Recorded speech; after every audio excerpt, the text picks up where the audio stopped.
Sabi dito ni Mark Lester Martin, Pinoy Extreme ang name ng page pero konting inconvenience, rant na agad. We are experiencing an unprecedented corruption in this country. We should be happy at least one group stood up to the evil of this government. O, tignan natin yung grupong nag-stood up. Pero mo nangyari sa inyo, ba't ano po? Wala nga eh, kinuha nga nila eh. Ano ba yung pinaglalabanan? Bakit ganito? Tao rin naman ako dito sa Pilipinas ah. Tao ka nga, huwag ka nang sasalita. Gusto mo ba mamatay?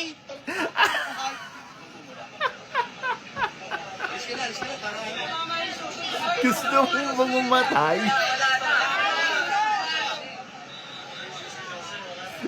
Gusto mo magaya kay Gold Dagal?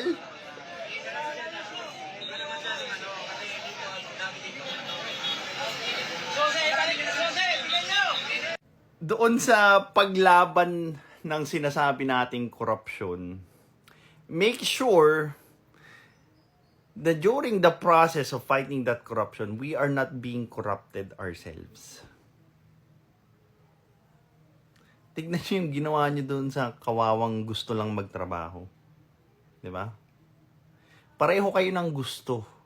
Pero, yung method nyo, yun yung dinuduldul nyo sa lalamunan ng bawat Pilipino, may kanya-kanya namang paraan para labanan yung korupsyon. 'Di ba? How dare you claim na yung method nyo lang yung working? Na kayo lang yung may karapatan para mamili ng kung paano lalabanan yung korupsyon. Diba? Tapos, tatawutin nyo, gusto nyo matulad kay Gold Dagal? Diyos mio, I'm really out of words for that. Tapos kayo yung mga taong naniniwala sa demokrasya? Anong demokrasya meron doon sa gusto mo pa mamatay?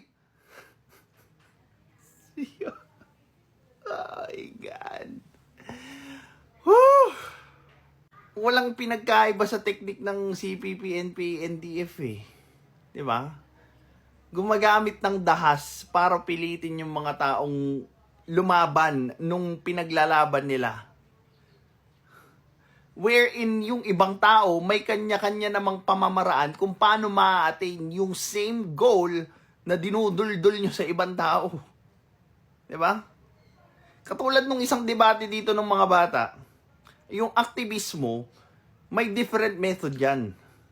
'Di ba? Hindi lang yung pagrarally, hindi lang yung pamemerwisyo sa iba. Pwedeng magtrabaho, pwedeng magbayad ng maayos ng buwis, pwedeng bumoto ng tama, pwede kang bumoses sa social media na kung saan wala kang ibang maaabala. Tapos yung gusto nyo, pag di ka sumunod sa amin, perwisyo ka, gusto mo matulad kay Gold Dagal? My God. This is Pinoy Extreme.